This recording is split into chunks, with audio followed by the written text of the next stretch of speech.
Hi, I'm Lindsey Reiser. Welcome to CBS News 24/7. Congress is returning to Washington today for the first time since the sudden death of South Carolina Senator Lindsey Graham over the weekend. The 71-year-old died Saturday after what his office called a brief and sudden illness.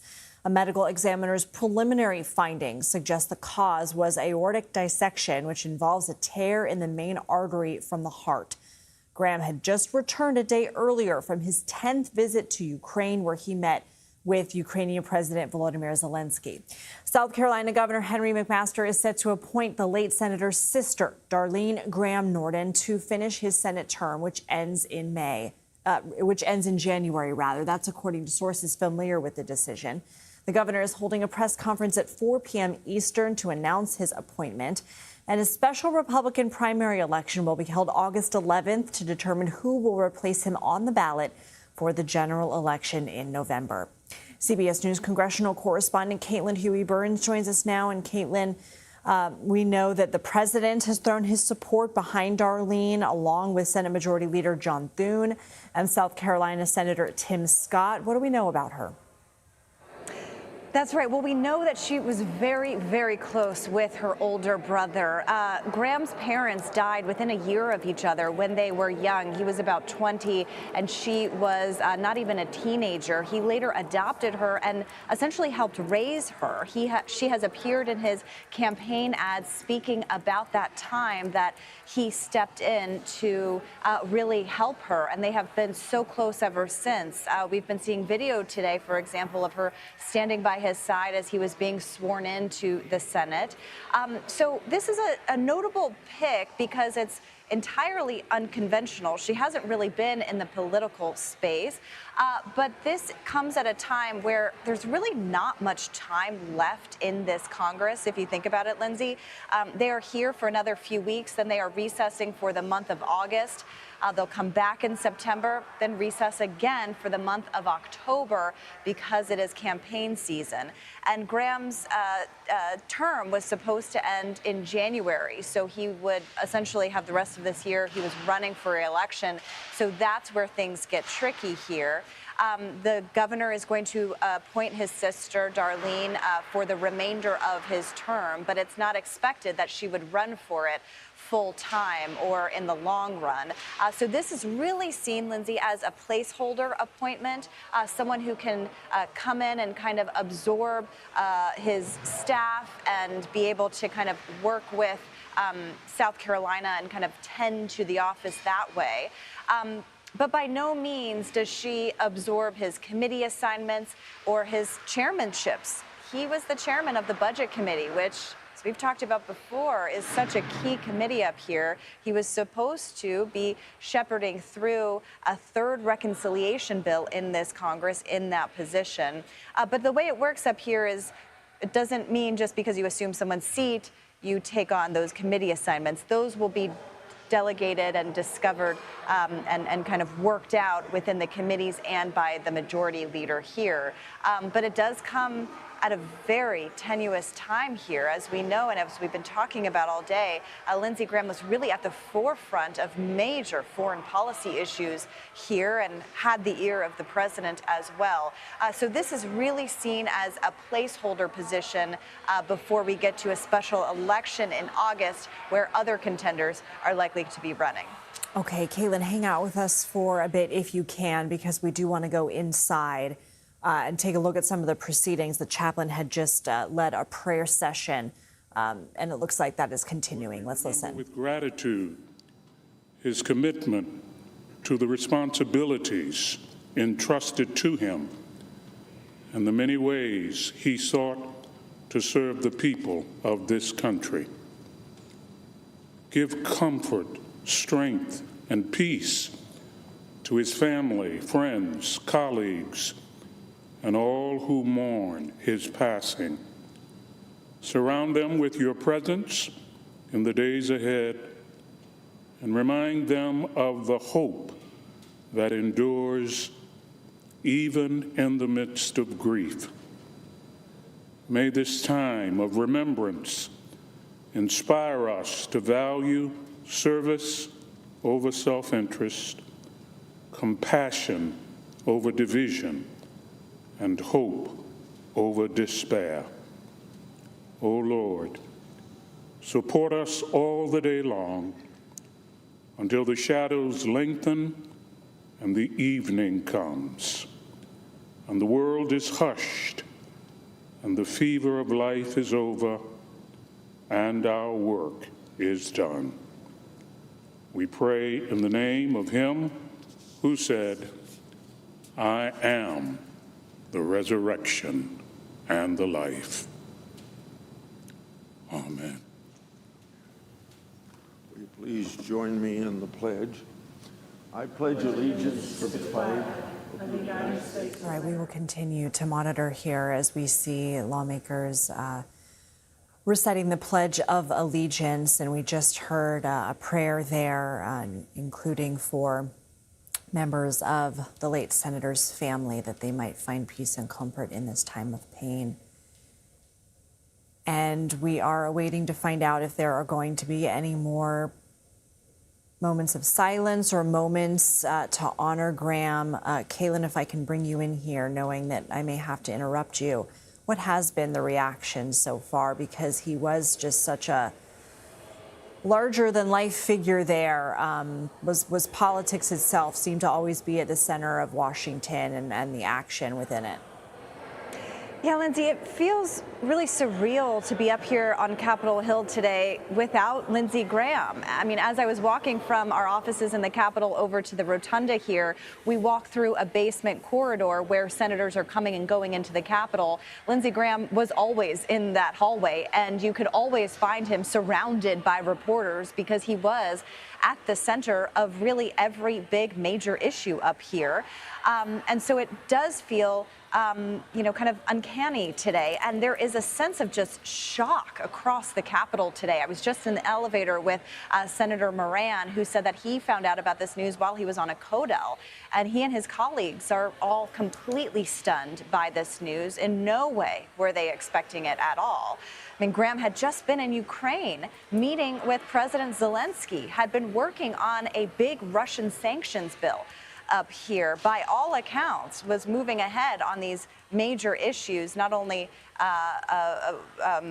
trying to find some kind of peace deal in Ukraine, but also having to move through a big defense authorization bill, not to mention this big budget bill that we were talking about earlier.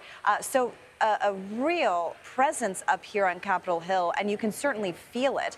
The tributes to him are coming from across the world. World leaders have weighed in, former presidents have weighed in, and he's gotten a lot of bipartisan tributes up here on Capitol Hill. And it's notable, Lindsay, that because of his position in kind of the foreign policy realm, he took a lot of trips abroad with a lot of delegations from Congress, and many of them have been recalling their time on trips with him abroad.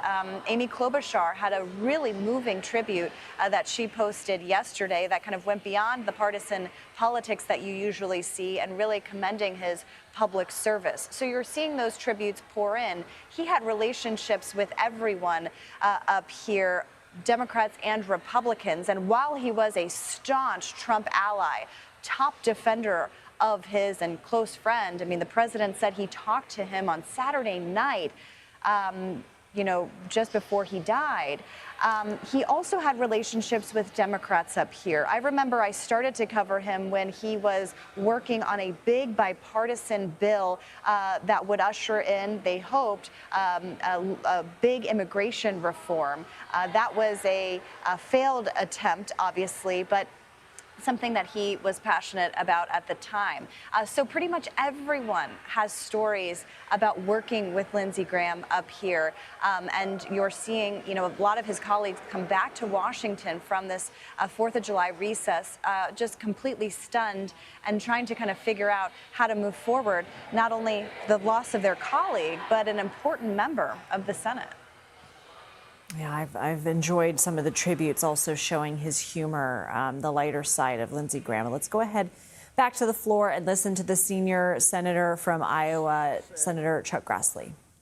Day for all of us in the Senate, and particularly those that are very, very close to Lindsey Graham, and that would be most senators and obviously his staff.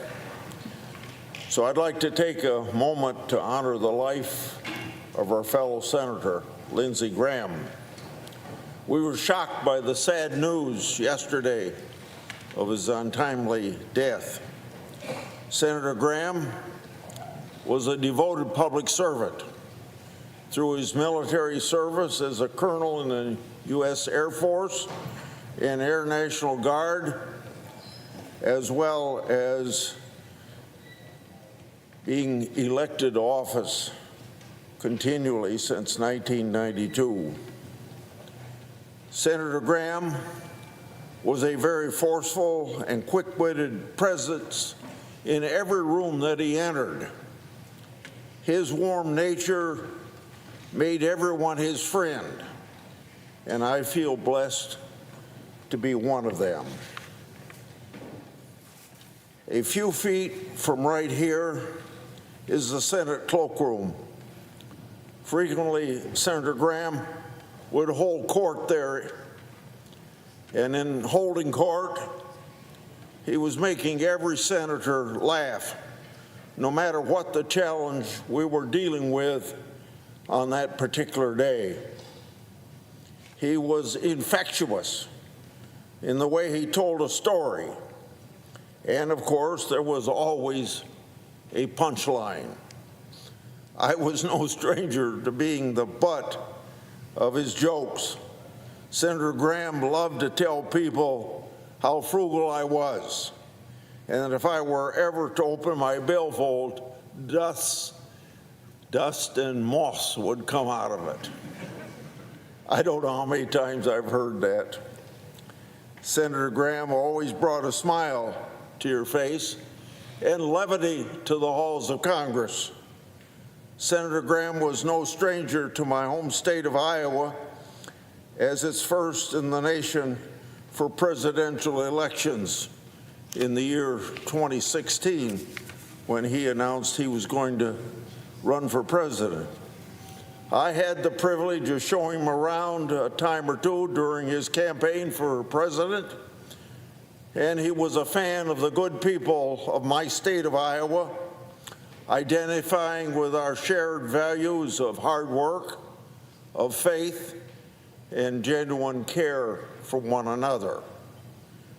I also worked closely with Senator Graham on the Senate budget and judiciary committees, and we worked together for decades. He was a coveted ally on legislation, and as chairman of those committees, he was always fair and he was always productive. From Supreme Court confirmations to criminal justice reform and border security, having Senator Graham in your corner was a great asset. He will be remembered for his many accomplishments as a national figure for the Republican Party. Senator Graham deeply loved his country. He was a bold leader, an impassioned national security hawk. He spoke his mind, as we all know, and we all know that he had the capability and the desire to work across the aisle. He was at the center of some of the most famous deal-making groups in the past 30 years. He loved the Senate as an institution, and his hardworking staff was like family to him. Most importantly, he dutifully served the people of South Carolina, and his roots ran strong through him every day of his life. Barbara and I are praying for Senator Graham's family as we all grapple with the loss of the great man.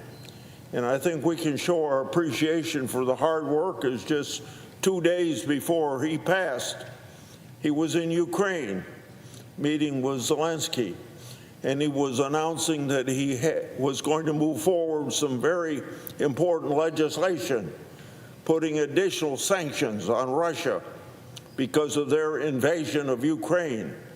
And I think we can show our gratitude and appreciation of Senator Graham by moving that legislation forward. I yield the floor and suggest the absence of a quorum. The clerk will call the roll. Ms. Elsa Brooks.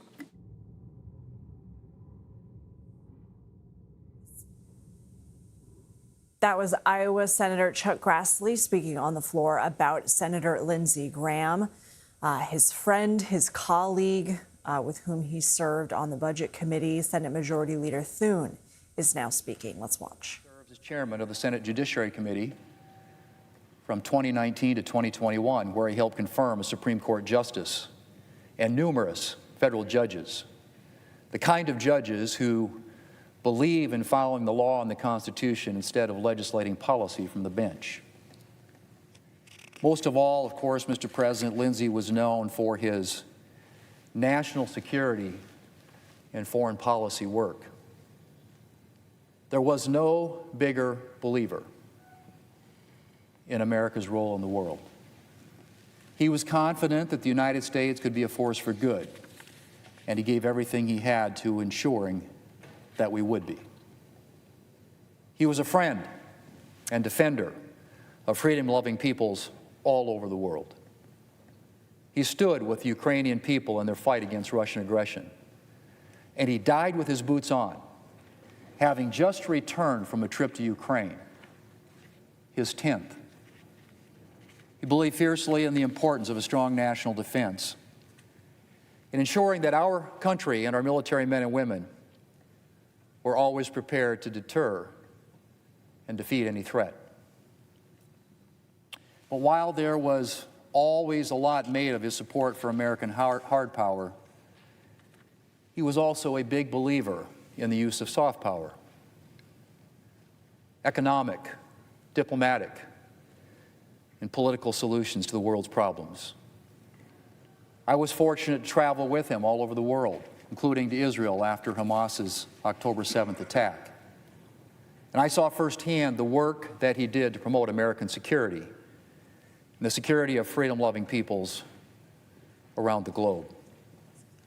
And of course, I don't need to tell anyone in this body that Lindsey was fearless in his commitment to the causes that he espoused. It didn't matter to him whether he would catch flack on an issue. He was undaunted by the politics if he believed he was right on the principle. Senator, warrior, patriot, statesman. Words that will be written about Lindsey. But for me, most of all, Mr. President, he was my friend.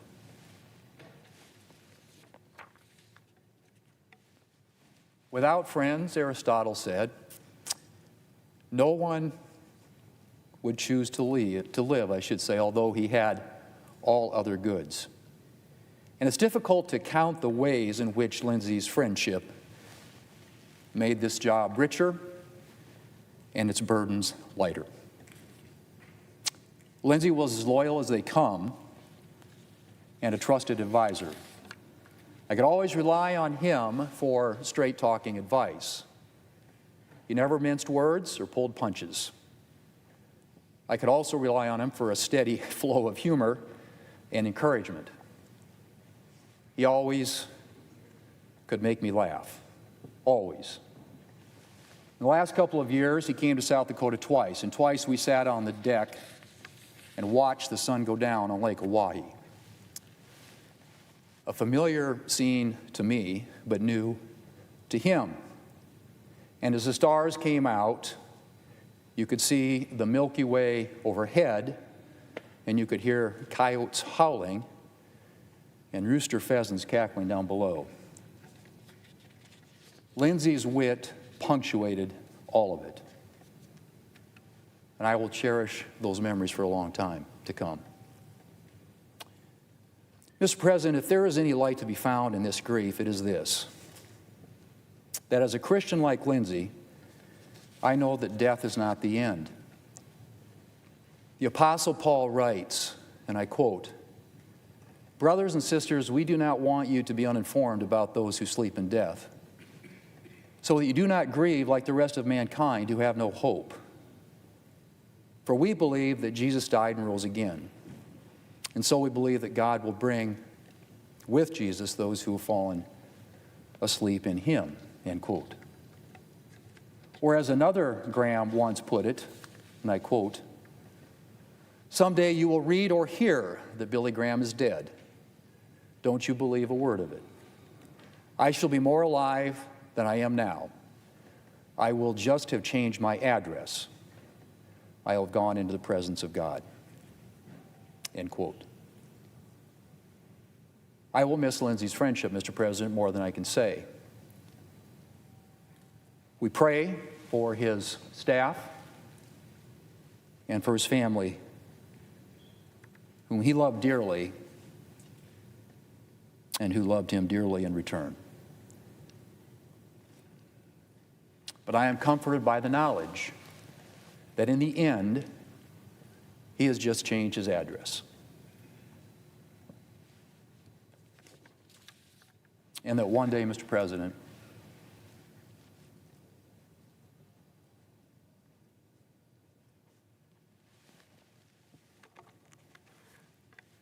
we will laugh together again. Mr. President, I yield the floor.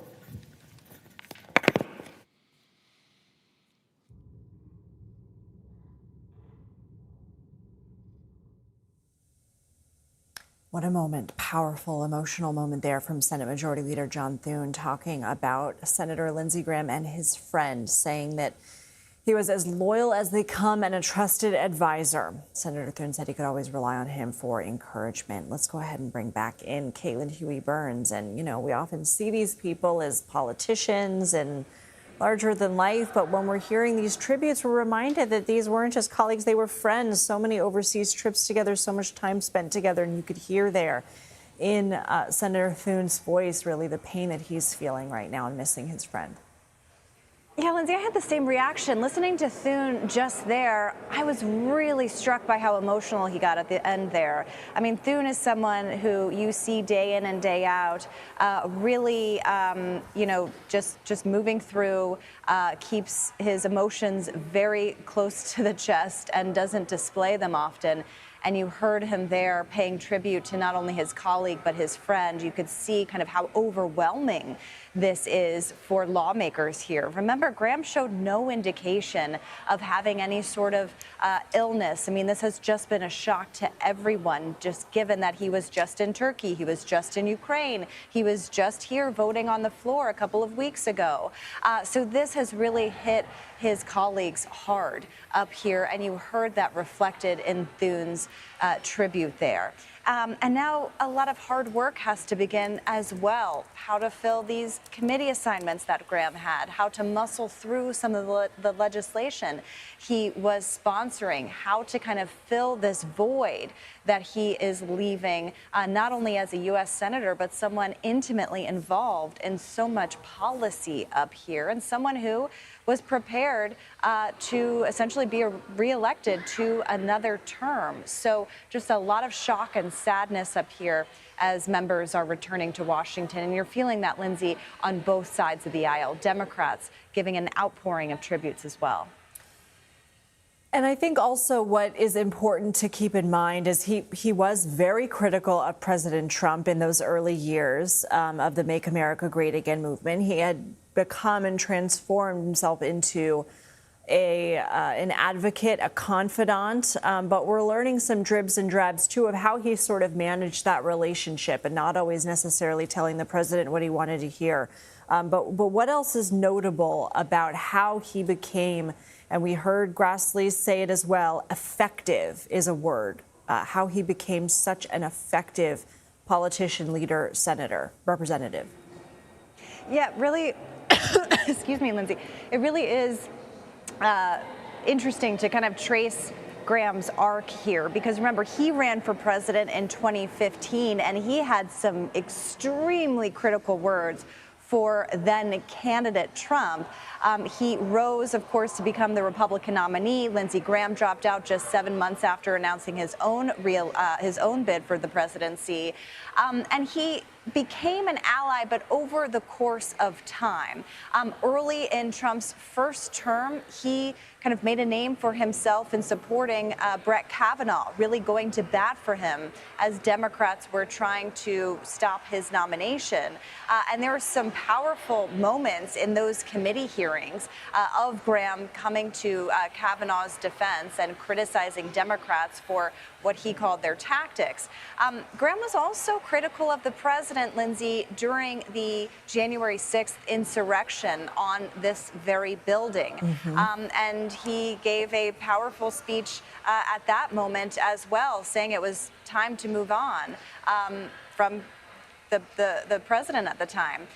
But what was important to kind of know about Graham was that because the issues that he cared about, especially when it came to foreign policy, this president listened to Graham, and he was able to be influential in terms of the policy. For example, on Iran, most recently, Graham had been pushing for that intervention and had been the top defender of it here on Capitol Hill and urged the president to finish the job. That was something that was, very, that he had promoted, and he kind of kept that hawkish foreign policy tone even as the base of his party and the leader of it espoused a America First ideology, kind of approach to foreign policy. So Graham was able to wield his influence. Sometimes he was successful, sometimes he wasn't. Take Ukraine, for example. He had been pushing the president towards his position there. And that is also, of course, an open question as it remains. But it was notable, Lindsey, that he was just in Ukraine meeting with Zelensky, trying to kind of work forward here, very supportive of the NATO alliance. So there were times when his foreign policy ran in contrast to Trump's and times that it aligned with him. But at the end of the day, he had the president's ear, so much so that he spoke to the president just shortly before he died on Saturday. Just some incredible details that we're learning. All right, Caitlin Huey-Burns, thank you so much.